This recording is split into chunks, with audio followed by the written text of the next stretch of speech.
Exercise 14 question number 2 part number 4।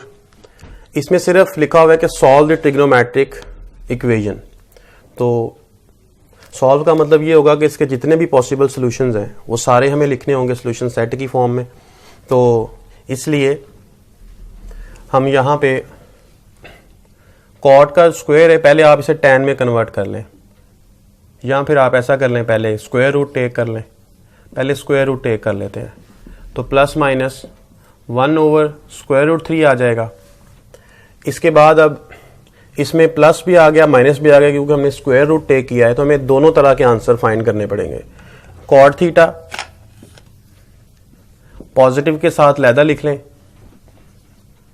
और negative के साथ अलहदा लिख लें। दोनों के साथ हमने सेपरेटली इनको लिख लिया, कॉट पॉजिटिव और कॉट नेगेटिव, क्योंकि दोनों पे अलग-अलग कंडीशंस होती हैं, कोऑर्डिनेट्स डिफरेंट आएंगे। अब कॉट को आप tan में कन्वर्ट कर लें।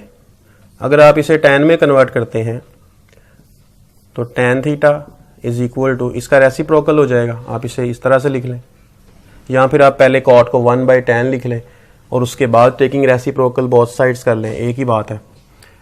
tan को कॉट को tan कर लिया, राइट साइड का रेसिप्रोकल हो जाएगा, क्योंकि कॉट की वैल्यू जो भी होती है tan उसका रेसिप्रोकल बना देता है, तो tan की वैल्यू उसकी वैल्यू का रेसिप्रोकल है।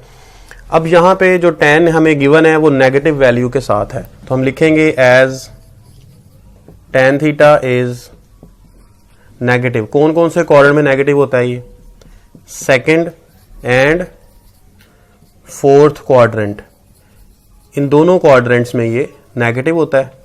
और साथ हमें इसका लिखना होगा रेफरेंस एंगल। तो रेफरेंस एंगल इस केस में क्या होगा? tan थीटा की वैल्यू √3 जिस एंगल पे होगी वही एंगल इसका रेफरेंस एंगल कहलाएगा। तो √3 tan थीटा की वैल्यू किस एंगल पे होती है? पॉजिटिव। आप नेगेटिव साइन को छोड़ें, सिर्फ रेफरेंस एंगल के लिए हमने सिर्फ इसकी वैल्यू को देखना होता है विदाउट साइन। तो ये वैल्यू इसकी आती है 60 डिग्री पर, 60 डिग्री यानी π/3 पर। तो इसका रेफरेंस एंगल हम हो जाएगा π/3। अब दो कोऑर्डिनेट्स है, सेकंड और फोर्थ, दोनों के आंसर्स को लिखना है। सेकंड का लिख लेंगे और फिर फोर्थ कोऑर्डिनेट का आंसर लिख लेंगे। सेकंड कोऑर्डिनेट में जब भी एंगल को लिखा जाता है तो उसे हम पाई माइनस थीटा यानी पाई माइनस रेफरेंस एंगल लिखेंगे। तो यहां पर जो एंगल यूज हो रहा है वो थीटा है, तो theta is equal to pi minus second coordinate के लिए रेफरेंस एंगल π/3। इसी तरह फोर्थ कोऑर्डिनेट है तो थीटा ये वाला angle is equal to, fourth coordinate में हम लिखते हैं एंगल को हमेशा 2π माइनस थीटा यानी 2π माइनस रेफरेंस एंगल। तो 2π माइनस रेफरेंस एंगल है π/3, इसको यहां लिख लेते हैं।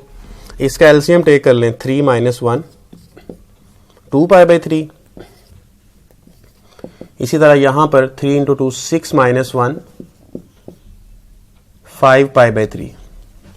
दो आंसर्स यहां से मिल गए। इसी तरह यहां tan थीटा की वैल्यू पॉजिटिव है। कौन कौन से क्वाड्रेंट में tan थीटा की वैल्यू पॉजिटिव होती है? First and third quadrant. तो इन दोनों क्वाड्रेंट्स में tan थीटा की वैल्यू पॉजिटिव होती है। रेफरेंस एंगल लिखना है, तो रेफरेंस एंगल इसकी पॉजिटिव वैल्यू को देखते हुए tan थीटा की वैल्यू पॉजिटिव √3 कौन से एंगल पे होती है? 60 डिग्री यानी कि π/3। तो ये रेफरेंस एंगल इसमें भी π/3 है, इसमें भी π/3 था। क्वाड्रेंट है फर्स्ट, तो फर्स्ट क्वाड्रेंट में जो पॉसिबल आंसर्स हैं यहां लिख लेंगे। इसके बाद थर्ड क्वाड्रेंट के जो पॉसिबल आंसर्स हैं वो हम यहां पे लिख लेंगे। तो फर्स्ट क्वाड्रेंट में इस थीटा की value as it is reference angle के इक्वल आ जाएगी सिर्फ। इसी तरह जो थर्ड क्वाड्रेंट है इसमें इसकी वैल्यू आ जाएगी पाई प्लस रेफरेंस एंगल यानी पाई प्लस π/3। अब इसमें 4 वैल्यूज हमारे पास आ गई हैं, तो हमने तो इसको सॉल्व करना है, यानी कि इसके जितने पॉसिबल सॉल्यूशंस हैं वो सारे के सारे लिखने हैं।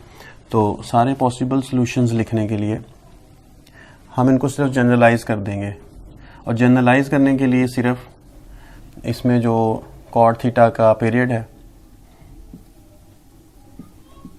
उसको n टाइम्स करके ऐड करना है। पीरियड इसका पाई है कॉट थीटा का, इसको n टाइम्स कर दें और ऐड करते जाएं। 2π/3 इसमें n टाइम्स ऐड कर दें जिसमें n की वैल्यू कोई भी इंटीजर है। इसी तरह 5π/3 प्लस n पाई है, ये भी n बिलोंग्स टू z है। उसके बाद π/3 वैल्यू है, इसको भी n टाइम्स इसके पीरियड के साथ ऐड करना है। और फोर्थ वन है 4π/3, इसमें भी n टाइम्स इसका पीरियड ऐड कर देंगे और n बिलोंग्स टू z है। अब इनको सॉल्यूशन सेट में लिख देना है। पहले सेट में मैं π/3 को लिख देता हूँ जो कि फर्स्ट क्वाड्रेंट का एंगल था। ज़रूरी नहीं है कि जिसको आप मर्ज़ी पहले लिख सकते हैं, यूनियन। इसके बाद सेकंड क्वाड्रेंट में एंगल था 2π/3 बाय प्लस n पाई यूनियन। उसके बाद 4π/3 प्लस n पाई यूनियन 5π/3 प्लस n पाई।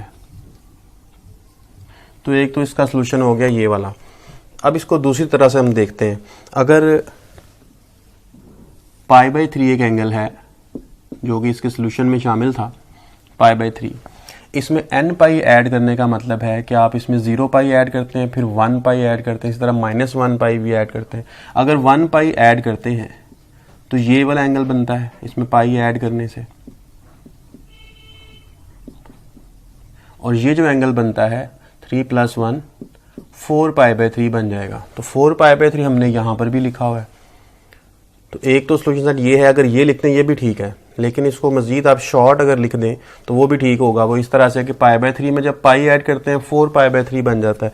तो आप सॉल्यूशन सेट में सिर्फ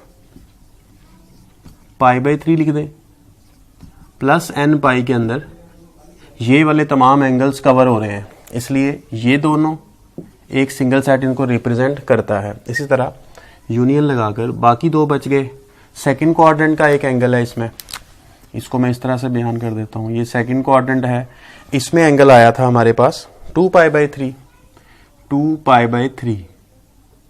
इसमें पाई ऐड करते हैं तो स्ट्रेट लाइन इस तरह से बनेगी, एंगल आ जाएगा फोर्थ क्वाड्रेंट में। तो 2π/3 में जब पाई ऐड करेंगे तो 2 + 3 5π/3 एंगल बन जाएगा। 5π/3 और 2π/3 दोनों हमने डिफरेंट सेट्स में लिखे हुए हैं। तो अगर आप सिर्फ 2π/3 प्लस n पाई कर देते हैं तो प्लस n पाई जो हमने किया, यहाँ 1 पाई भी ऐड होता है, यानी 1 पाई से यहाँ पे, फिर 2 पाई ऐड होकर ये वाला एंगल, 3 पाई ऐड होकर, फिर 4 पाई ऐड होकर यहाँ, फिर 5 पाई ऐड होकर यहाँ।